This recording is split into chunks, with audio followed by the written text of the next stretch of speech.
to day 2. This recipe is going to be vegetable stock with some groats. Now, why vegetable stock when you could just buy it at the store? Well, my daughter was diagnosed with an autoimmune, and this is one of the reasons why I went plant-based and oil-free, which helped her immensely to become symptom-free.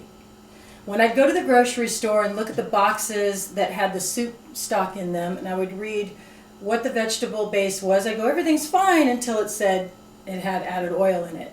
So I had to devise my own way and just say, hey, I'm just going to make homemade vegetable stock. If you're in the same boat, make homemade vegetable stock, and I'm going to show you how, incorporating the groats to make a little soup.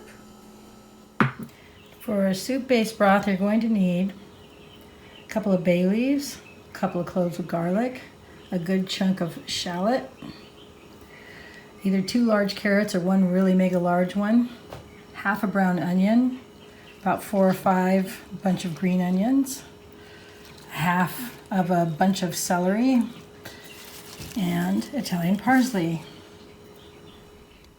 I'm using a food processor because it's easier. And now I'm just using 2 cups of water at first. Turning the heat on high, and then putting all my vegetables in because I want them to cook down. And the bay leaves and parsley, and then putting a lid on it. See how it's cooking down? I've been adding water in the meantime, at least 4 more cups of water. Now it's time for the salt. Now it's done. What you need is a pot with a steamer lid and a sieve. Pour the stock inside the sieve. Press the moisture out.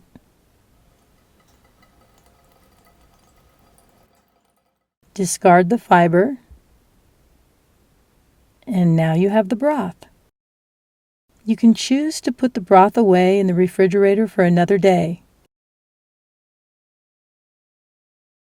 Today I'm going to show you how to make soup with it, with Dulse seaweed, 2 tablespoons of white miso paste, a green onion, a sweet potato, and a half a cup of buckwheat, putting it in the rice cooker with a cup of water.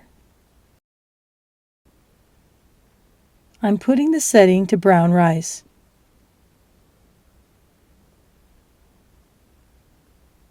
Now I'm cutting the sweet potato into bite-sized chunks. Now I'm putting them in the steamer basket.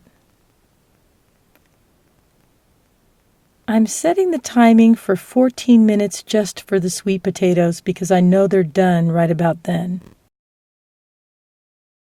Putting them in the pot, and then when the buckwheat's done, I'm putting that in also.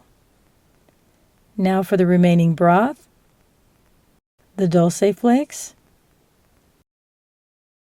and the miso paste is being mixed with water, and then I'm prepping the green onion. And now I'm serving it for 2. In goes the miso paste, and then garnishing it with green onion. Bon appetit! Hey Taffy. Hey Larry. What you doing, Larry?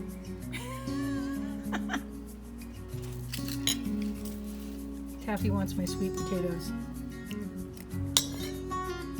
Here's a day 2 fact of the week about buckwheat. Buckwheat reached its height as a main crop in 1866 and declined in popularity by 1960.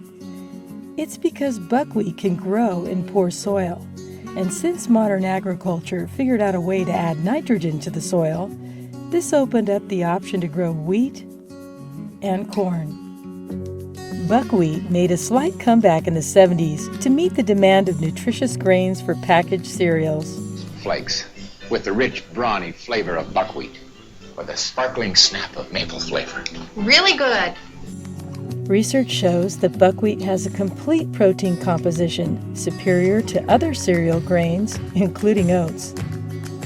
I hope you enjoyed day 2 of the challenge. Don't forget to like and subscribe. Comment below what you used buckwheat in. Share with me a recipe that I probably don't know about yet. Other than that, have a great day and see you tomorrow. Bye!